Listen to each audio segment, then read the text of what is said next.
Resumindo as histórias da WWE antes de você assistir WrestleMania, eu tô fazendo uma série de vídeos pra vocês que nunca assistiram WWE, ou vocês que estão há muito tempo sem assistir, estão perdidos com as histórias, que vocês querem começar a assistir agora que vai ter WrestleMania e que não querem ficar perdidos no que tá acontecendo. Eu já fiz um vídeo contando resumidamente a história do Bloodline e desta vez nós vamos contar a história da luta que vai acontecer entre Seth Rollins e Drew McIntyre. Antes de começar a contar a história desses dois juntos, eu preciso voltar um pouco no tempo para mostrar um pouco da trajetória desses dois na WWE para que vocês entendam o quanto que estes dois estão dispostos a ir a situações extremas para que eles saiam vencedores no evento que vai acontecer no mês que vem. O ano era 2009 e Drew McIntyre fazia sua estreia oficial no elenco principal da WWE, sendo trazido e recebendo o aval de Vince McMahon, que na época era basicamente o dono da WWE, o grande presidente, o grande diretor. E o Vince McMahon dá um endosso para Drew McIntyre, chamando ele de o futuro da WWE, o escolhido. Então nessa época, se você tinha esse carimbo de Vince McMahon em você, duas coisas você podia ter certeza. A primeira delas, você é importante. E a segunda delas, você é um vilão, porque Vince McMahon, geralmente dentro da história da WWE, ele interpretava um personagem vilanesco. Fora da WWE na vida real, ele é um vilão de verdade, mas não vamos entrar nesse ponto agora. Vamos seguir em frente. O Drew McIntyre ficou invicto na WWE desde agosto de 2009 até ali meados de 2010, onde ele conseguiu até mesmo se tornar o campeão intercontinental, fazendo com que muitas pessoas acreditassem que realmente nós estávamos olhando para um futuro campeão mundial e talvez um futuro rosto da empresa. E agora eu vou fazer um parênteses com vocês para explicar um pouco mais sobre o campeonato intercontinental, o cinturão intercontinental. Porque como eu expliquei no vídeo do Bloodline, na WWE nós geralmente tínhamos dois campeonatos mundiais, dois cinturões mundiais, um em cada programa, que eu também já expliquei que nós temos dois programas principais na WWE, o Raw e o SmackDown. Esses títulos mundiais, eles são tidos como o título do Upper Card, ou o título do Main Event. Porque para explicar esse termo para vocês, imaginem que o elenco inteiro da WWE se divide numa pirâmide, dividida em 3 etapas. Na base da pirâmide, nós temos o que nós chamamos de Lower Card, que é aquela galera que quase não aparece na televisão, provavelmente não tem história nenhuma envolvendo eles, não tem nada de muito significativo para eles e é uma galera que não tem muita importância na WWE. Na parte do meio da pirâmide, nós temos o Mid Card, que é uma galera que tá ali em ascensão, ou uma galera que tá descendo, né? Depende do ponto de vista. Mas é uma galera que tem tempo de tela, tem histórias, mas não são os personagens principais, vamos dizer assim. Na história que está sendo contada na WWE naquele momento, eles são personagens secundários. E nós temos o Upper Card, que é onde acontece o Main Event, o evento principal. A luta mais importante, as histórias mais importantes. E o Upper Card é onde ficam ali as pessoas que estão com as histórias mais importantes, que estão tendo mais tempo de tela, lutas mais longas e que geralmente algumas dessas pessoas estão disputando pelos cinturões mundiais. No mid-card nós temos 2 cinturões também um em cada programa, assim como os cinturões mundiais. Nós temos o cinturão intercontinental e o cinturão americano, ou USA Championship. Então quando o Drew McIntyre ele vence o campeonato intercontinental, ou seja, sendo campeão ali nessas histórias do mid-card, e sendo chamado de futuro da WWE, todo mundo esperava que, ok, esse é o primeiro passo para daqui para frente é só subindo e sem parar nesse moleque. Porém, o que aconteceu não foi bem isso, porque a partir desse momento nós fomos vendo a estrela de Drew McIntyre se apagando aos poucos, o público cada vez mais se importando menos, porque não tem um problema na WWE, não tem problema quando você é muito odiado. Pelo contrário, se você é um vilão, é um heel, como eu já expliquei a terminologia no vídeo do Bloodline, um heel, e as pessoas te odeiam, ótimo, você está fazendo o seu trabalho. Nada é pior para uma estrela da WWE do que a apatia, do que as pessoas não reagirem às coisas que você faz. Se você é um vilão, as pessoas te vaiam um pouco, não se importam muito com o que você faz. Se você é um herói, um babyface, e as pessoas não te aplaudem, não torcem por você. Se tudo o que você faz é morno, não é um bom sinal para a WWE. E era o que vinha acontecendo com o Drew McIntyre. As pessoas começavam a se importar cada vez menos, sentindo que ele era uma pessoa que está sendo empurrado garganta abaixo da gente. Ele foi perdendo espaço de TV, foi perdendo umas histórias, foi perdendo a importância. E ele, ao invés de subir, ele foi descendo cada vez mais. Então eu não vou me alongar muito na série de derrotas que aconteceram nele, o velório da carreira de Drew McIntyre dali pra frente, porque a gente tem muita coisa pra cobrir ainda. Mas o que eu vou adiantar pra vocês é que ele foi cada vez mais se afundando no mid-card, descendo pro lower card, se enfiando em coisas cada vez mais insignificantes, até que em 12 de junho de 2014 a WWE anuncia que Drew McIntyre foi oficialmente demitido da empresa. E isso não fazia parte de história nenhuma. Ele realmente foi demitido. Mas aí, 2 anos antes, em novembro de 2012, no evento Survivor Series daquele ano, Seth Rollins fazia sua estreia no elenco principal da WWE, em um dos momentos que até hoje é visto como um dos episódios mais importantes da história da WWE. Um momento em que, basicamente, foi a primeira pecinha de dominó para muita coisa que ia mudar dali pra frente, que vem se refletindo até hoje. Quando numa luta entre Ryback, CM Punk e John Cena pelo título, 3 pessoas até então bastante desconhecidas invadem o ringue e dão início a um reinado de terror de um grupo que viria a ser conhecido muito em breve como The Shield. Um grupo que faria com que nenhum lutador da WWE se sentisse seguro em lugar nenhum, seja nos bastidores, seja nos vestiários, seja nos ringues, não interessa.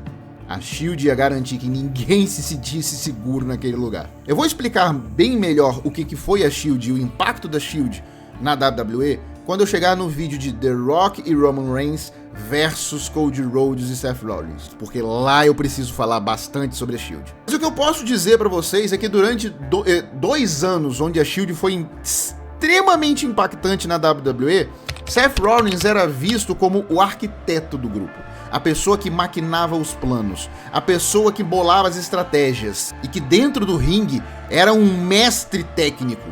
Enquanto, por exemplo, Dean Ambrose era a pessoa mais caótica, mais imprevisível, a pessoa que falava pelo The Shield. Enquanto isso, nós tínhamos o terceiro membro, Roman Reigns. Sim, o mesmo Roman Reigns, que era só o brucutu do time. Com o tempo, a Shield ela se alia ao lado corporativo da WWE, né? Uma facção que tinha os diretores, a mesa de diretores e os chefes, etc. Vou me aprofundar mais nisso depois. Eles se aliam ali a esse lado corporativo da WWE, mas depois eles se rebelam contra essa autoridade, fazendo com que a Shield se tornasse babyface, se tornassem os heróis, se tornassem aquelas pessoas, tornassem um trio que o público torcia por eles. E em outro momento histórico que entra para os anais da WWE, Seth Rollins dá início a uma coisa que viraria uma tradição no futuro. Dá uma cadeirada nas costas de Roman Reigns e trai a Shield, desmantelando o grupo de uma vez por todas. Isso fez com que nos anos entre 2014 até 2017, 2018, Seth Rollins sempre estivesse nos holofotes principais das histórias da WWE, sendo ele um campeão ou sendo ele a pessoa a desafiar os campeões. Ele sempre estava no topo da cadeia alimentar, sempre estava ali nas histórias do main event, fazendo alguma coisa pelo menos. Mas o ano de 2018 fez com que Seth Rollins voltasse algumas casas. Não que ele tivesse perdido ali o apoio do público, as pessoas estivessem abandonando ele, ou que ele estivesse seguindo a mesma linha que Drew McIntyre tinha seguido. Não, ele só estava ali no famoso revezamento de holofote. Ele deu uns passos para trás e ele tava ali no midcard e começou a protagonizar o cenário pelo cinturão intercontinental. Até que ele consegue conquistar o cinturão intercontinental quando ele venceu Finn Balor e The Miz no WrestleMania 34. Mas, porém, todavia, entretanto, o reinado de Seth Rollins como campeão intercontinental não durou muito tempo. Porque 2 meses depois de vencer Finn Balor e The Miz, Seth Rollins perdeu o seu cinturão para Dolph Ziggler. Mas o curioso é que ele perdeu a luta principalmente por causa da interferência de uma pessoa que a gente não via há muito tempo. Drew McIntyre estava de volta na WWE. Na verdade, o retorno de Drew tinha acontecido um ano antes, em 2017. Mas ele tinha retornado pro NXT. Lembra que eu falei, nós temos o programa Raw, que passa nas segundas-feiras, e nós temos o programa SmackDown, que passa nas sextas. O NXT é um terceiro programa, mas ele funciona como a categoria de base da WWE. Ele funciona como a categoria de desenvolvimento. Então as pessoas, quando elas entram na WWE, normalmente elas começam no NXT para que elas possam treinar, para que elas possam testar coisas. Então é um programa que não recebe tanta audiência, tem pouca plateia. Então Drew McIntyre voltou para a categoria de base da WWE em 2017. Depois que ele tinha saído da WWE em 2014, ele passou 3 anos fazendo o que muitos consideram a melhor coisa que aconteceu na história da carreira de Drew McIntyre. Todo mundo diz que a demissão dele em 2014 foi, sabe, uma bênção disfarçada, foi um mal que veio pro bem, porque ele basicamente se reinventou. Ele começou a entrar em empresas que eram concorrentes da WWE, como a TNA, e ele começou a perambular por diversas outras empresas do cenário independente. E isso foi fazendo com que Drew McIntyre ganhasse um nome enorme. Tudo bem que, saindo da WWE, ele adota novamente o seu nome antigo, que era Drew Galloway, e Drew Galloway ficou muito famoso ali no cenário independente, nas concorrências, etc. Então quando ele retorna pra WWE, com um visual completamente diferente, porque lembra, como já deve ter mostrado aqui pra vocês, quando ele tava ali em 2012, 2014, era um garotinho magro, com a carinha de bebê e etc. E de repente entra esta montanha peluda, barbuda, gigantesco, que ficava se chamando de psicopata irlandês, completamente diferente do que a gente estava acostumado dele, tanto em aparência quanto em personalidade. Quando ele retorna, o público estava do lado de Drew McIntyre e ele caminhava para estar nos holofotes mais uma vez. Agora a gente pula para 2020. O Drew, ele vinha naquele ano, dali 2019, final de 2019 para começo de 2020, ele vinha numa série de vitórias, num intervalo grande, invicto, fazendo com que, mais uma vez, o público que já estava gostando de ver ele de volta, basicamente ele era amado e adorado por todo mundo, que torcia muito para Drew McIntyre. E ele dizia que ele iria vencer o Royal Rumble de 2020 e desafiar algum campeão para o WrestleMania daquele ano. E aí eu vou parar para explicar brevemente o Royal Rumble para quem não conhece. É uma luta especial na WWE que acontece no começo de cada ano, onde 30 pessoas entram no ringue, você só é eliminado da luta se alguém pegar você e te jogar por cima da corda mais alta e você bater com os 2 pés no chão lá do outro lado. A última pessoa que ficar no ringue vence. E quando você vence, a estipulação normalmente diz que você tem direito a desafiar algum campeão da WWE para o evento WrestleMania, que é o maior evento do ano na WWE. É o criador de carreiras. É importante você saber dessa definição do Royal Rumble quando eu for falar do vídeo do Cody Rhodes versus Roman Reigns, tá? Porque envolve o Royal Rumble também. Então esse Drew, amado pelos fãs, que estavam do lado dele, estavam ali comprando a campanha dele, ele vence o Royal Rumble. E ele desafia o campeão Brock Lesnar, fazendo com que agora sim ele estivesse sacramentado como um novo babyface na empresa. E o que não acontecia, vai saber Deus há quantos anos que a gente não via Drew McIntyre como um babyface da WWE. Então nós chegamos no WrestleMania 36 e Drew McIntyre finalmente tem ali uma oportunidade de se tornar um campeão mundial pela primeira vez na sua vida. E ele consegue ao derrotar Brock Lesnar nessa WrestleMania. Mas nenhum aplauso foi ouvido naquele dia. Foi uma vitória muito amarga. Drew finalmente teve o seu momento de brilhar. Depois de ter sido anunciado como o escolhido, ter visto o público abandonar ele, ter sido demitido da empresa, ter passado um dobrado aí no cenário independente, reinventando sua carreira, reinventando seu personagem, voltando a ser readmitido na empresa e galgando ali com unhas e dentes para voltar para os holofotes, para o lugar onde ele não deveria ter saído, para o lugar que lhe foi prometido. E quando ele finalmente conseguiu conquistar esse momento de glória, eu vou lembrar vocês que nós estamos falando do ano de 2020, da pandemia. Essa vitória de Drew McIntyre aconteceu em uma arena vazia, sem ninguém em volta, sem ninguém na plateia, sem ninguém para vibrar por ele, só as pessoas de casa. Drew viria a perder o cinturão ainda na época da pandemia, ainda na época das arenas vazias. E ali ele começa uma série de tentativas de reaver o seu status como campeão. E todas elas falhavam. E do outro lado, nós tínhamos Seth Rollins numa situação muito parecida, porque em 2019, Seth Rollins consegue conquistar o cinturão universal da WWE. Mas ele perde o cinturão naquele mesmo ano.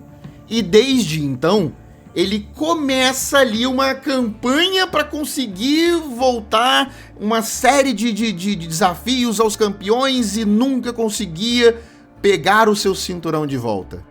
E aí, se você viu o meu vídeo do Bloodline, você sabe que a partir de 2020, a situação dos títulos mundiais começa a ficar um pouco complexa com a chegada da figura de Roman Reigns, que eventualmente unifica os dois títulos mundiais. E você sabe que Drew McIntyre perdeu também a tentativa quando ele desafiou Roman Reigns pelo título, com a interferência do Bloodline, com a interferência da família dele, dos primos dele, Solo Sikoa, Jimmy Uso, Jey Uso, você sabe. Mas o que eu talvez ainda não expliquei muito bem é que em 2023 a WWE tomou a decisão de que o título unificado agora seria propriedade de apenas um programa, o SmackDown. E por isso, em abril de 2023, Triple H vai ao ringue e anuncia a criação de um novo título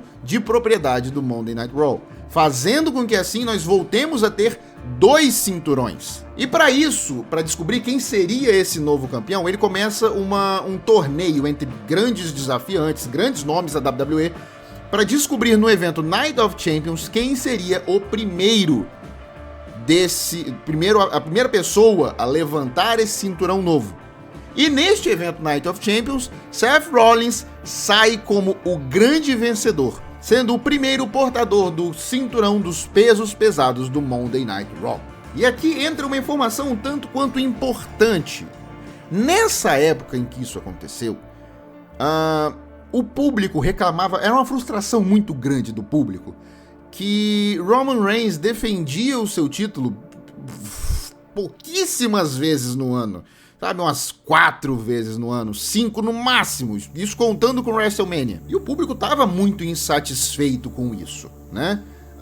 E essa insatisfação entra para as histórias que nós estávamos vendo. A WWE não ignora essa insatisfação, ela incorpora essa insatisfação do público na história e faz com que Seth Rollins seja um campeão combativo. Seth Rollins diz, ele verbaliza que ele não queria ser um campeão como o Roman Reigns, um campeão que aparece uma vez na vida, uma vez na morte. Ele estaria lá defendendo esse cinturão quantas vezes fossem necessárias, com a frequência que fosse necessária, e sempre que alguém desafiasse ele pelo cinturão, ele iria aceitar e ele iria lutar. E isso nos rendeu várias lutas pelo cinturão, por pessoas que estavam ali no upper card, no main event, né? Pessoas que a gente sabia que era de alto calibre da WWE, mas que não figuravam ali, não protagonizavam as histórias envolvendo o cinturão mundial, porque não eram pessoas que se misturavam com o drama do Bloodline, que era onde o cinturão estava tecnicamente refém. Então, com o Seth Rollins sendo esse campeão lutador, nós vimos muitas pessoas que nós gostaríamos de ver lutando por cinturões realmente estando ali no main event de outros eventos, desafiando Seth Rollins. E aí, falando no drama do Bloodline, Vocês lembram no vídeo do Bloodline quando eu falei pra vocês que ali pro final, né, eu expliquei o como Jimmy e Jey Uso, os irmãos gêmeos, eles brigam, se separam e fica cada um em um programa? Pois é, agora é hora de se aprofundar um pouquinho mais nisso. Porque como eu já mencionei, Drew McIntyre foi um dos principais e um dos maiores rivais que o poderoso Bloodline já teve, né? E ele sofreu todas as maiores estratégias, as maiores surras, as maiores trapaças que o Bloodline fazia, ele sofreu. Isso vinha da mão de Roman Reigns, isso vinha da mão de Solo Sikoa, isso vinha da mão de Jey Uso, que agora estava separado do Bloodline, não fazia mais parte do Bloodline, não era mais um heel, se torna um babyface, se torna um herói, um mocinho, e vai pro mesmo programa onde Drew McIntyre tá.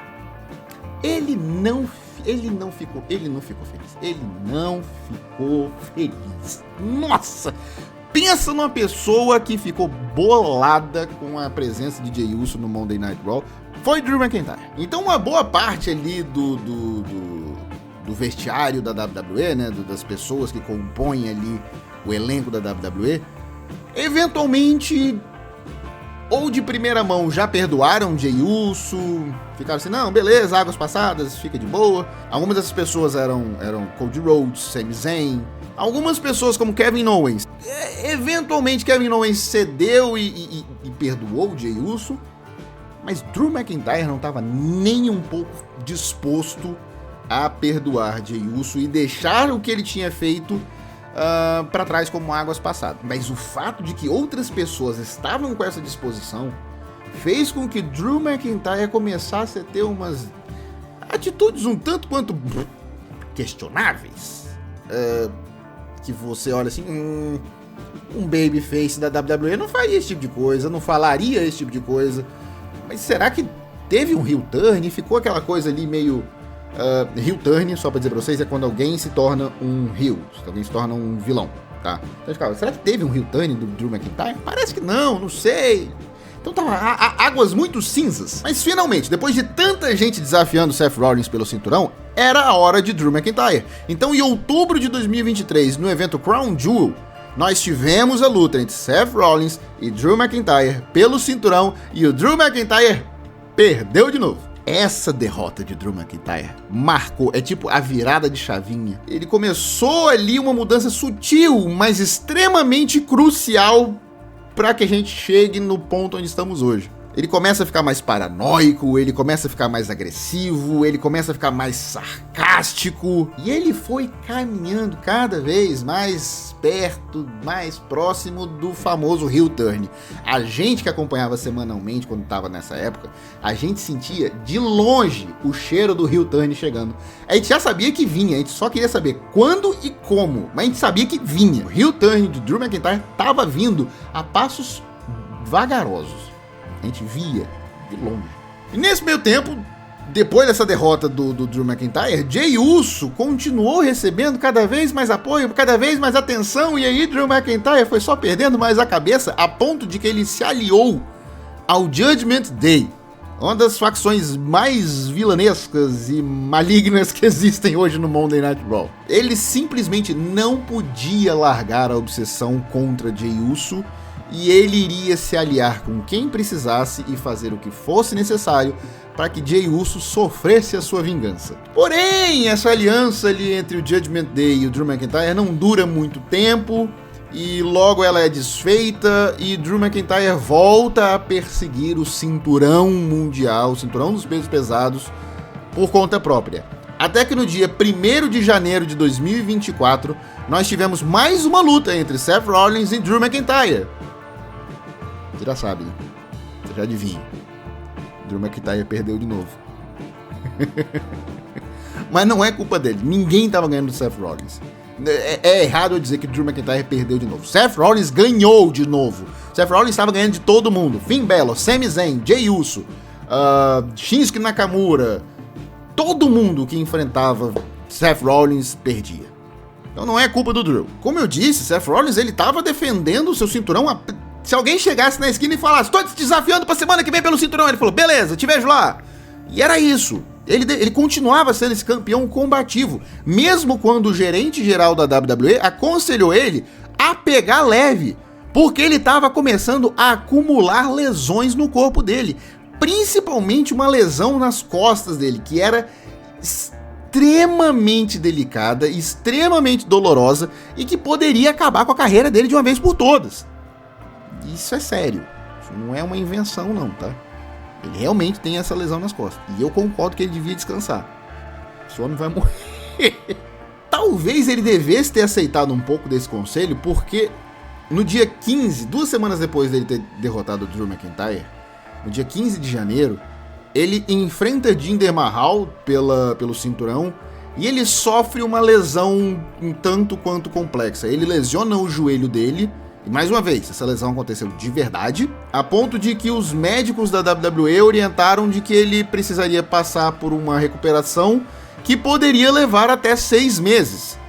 E isso cobriria o tempo da WrestleMania. Então nessa semana, entre o anúncio da lesão e a semana seguinte, onde o Seth Rollins iria fazer um pronunciamento sobre o futuro do cinturão, muitos de nós acreditamos que o Seth Rollins iria abrir mão do cinturão, porque estava muito próximo da WrestleMania. A WrestleMania não pode acontecer sem uma defesa do cinturão mundial, e já aconteceu outras vezes de outros campeões terem que abandonar o título por causa de uma lesão, por causa de uma doença, problemas pessoais, etc.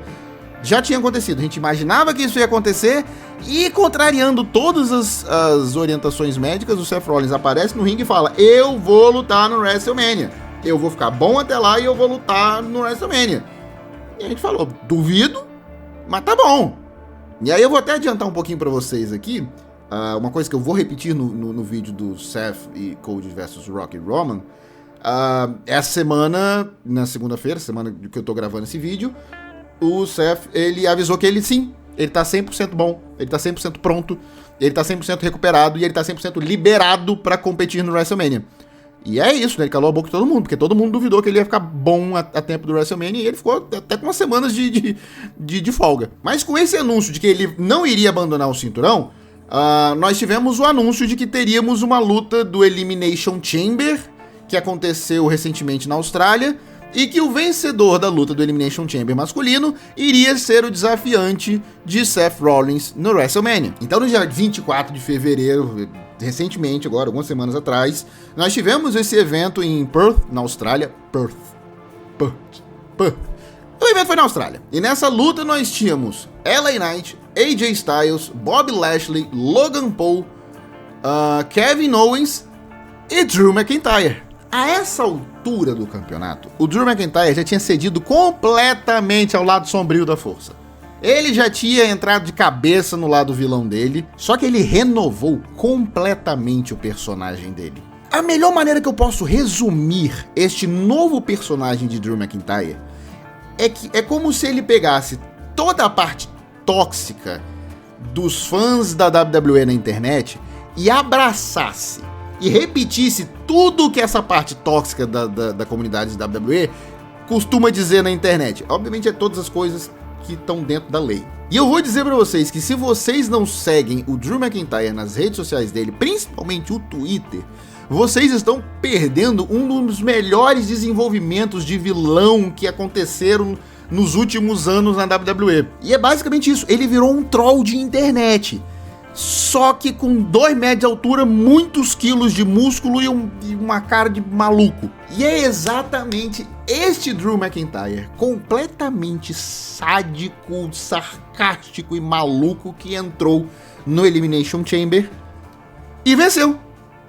Olha só, Drew McIntyre venceu o Elimination Chamber e conquistou a sua vaga a ser o desafiante de Seth Rollins na WrestleMania 40, e que ele vai fazer de tudo para reaver aquele momento de glória que foi roubado dele, aquele momento de levantar o cinturão de campeão no evento principal da WrestleMania e levantar ele com pessoas em volta. Mas tem algo que ainda perturba a cabeça de Drew McIntyre. Seth Rollins tá cada vez mais envolvido com Cody Rhodes e o drama do Bloodline. ele não tá apenas só envolvido na defesa de título contra Drew McIntyre. Ele também tá envolvido numa luta entre Seth Rollins e Cody Rhodes versus Roman Reigns e The Rock para desmantelar o Bloodline de uma vez por todas. E mais uma vez, Drew McIntyre se aproxima do drama do Bloodline.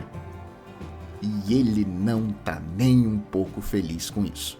Bom, esse é o resumo da história de Drew McIntyre versus Seth Rollins. Então se você gostou, não esquece de se inscrever neste canal, porque a próxima história que eu vou contar pra vocês é Bayley versus o Damage Control. Essa história é muito boa.